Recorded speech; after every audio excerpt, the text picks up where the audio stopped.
Samantala, iimbestigahan din ng Armed Forces of the Philippines o AFP ang napabalitang night out ng isang opisyal ng Special Action Force at ilang brigadier at commanders ng AFP sa bispiras ng operasyon ng SAF Commandos sa Mamasapano, Maguindanao. Ayon po kay AFP Chief of Staff General Gregorio Catapang, nais din niyang malaman kung may pagkakamali sa kanilang panig. Ang ulat mula kay Waywaya Macalma.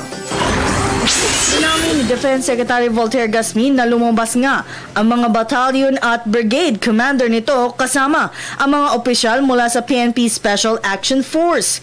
Lumabas sila isang gabi bago maganap ang Mamasapano encounter nitong January 25. Ayon kay Gasmin, lumabas ang mga opisyal sa Marbel o Coronadal City sa South Cotabato. Ngunit ipinaubayan na ng opisyal sa publiko kung ano na ang kanilang interpretasyon dito. Totoo yung linabas nila yung battalion commander ng 45th at saka yung brigade commander si Colonel Feliciano. Linabas, inimbitahan ng isang SAF na mag-dinner sa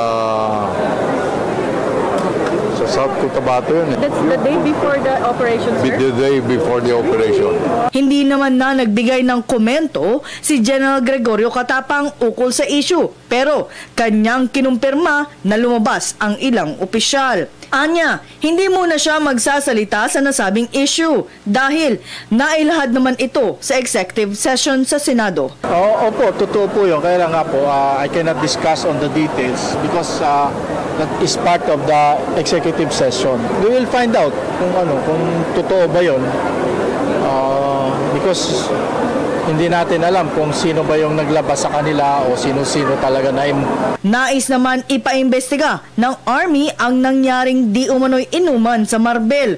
Gusto kasing malaman ni Lieutenant General Hernando Iriberi kung sino-sinong opisyal mula sa PNP SAF ang nag-imbita at kung ano ang kanilang motibo na kung saan itinoon pa ito gabi bago lumusob ang PNP SAF upang huliin si Marwan sa Mamasapano. Samantala, misyon ng AFP na matapos na ang kanilang opensiba laban sa Bangsamoro Islamic Freedom Fighters sa darating na Hunyo sa Maguindanao. Partikular na tinukoy sa wanted list ay ang teroristang si Basit Usman at 5 dayuhan na nasa tinatawag na SPMS box o Salvo, Pagatin, Mamasapano at Sharif Agwak. Hanggang kailan kaya yung offensives, General? Hanggang June. We hope kasi ang gagawin natin yung those who are within the inside the SPMS box, we will allow them to return. Tapos iko-cordon na namin para hindi na mapasukan ng BIFF and lawless elements and terrorists.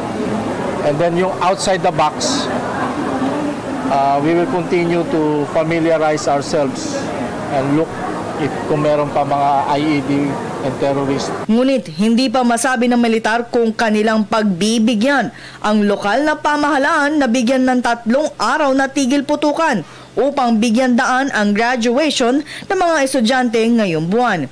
Ani ni Riberi, ipapaubayan nila ito sa mga ground commanders at sakaling pagbigyan sila para sa telebisyon ng bayan. Ako si Waywaya Macalma.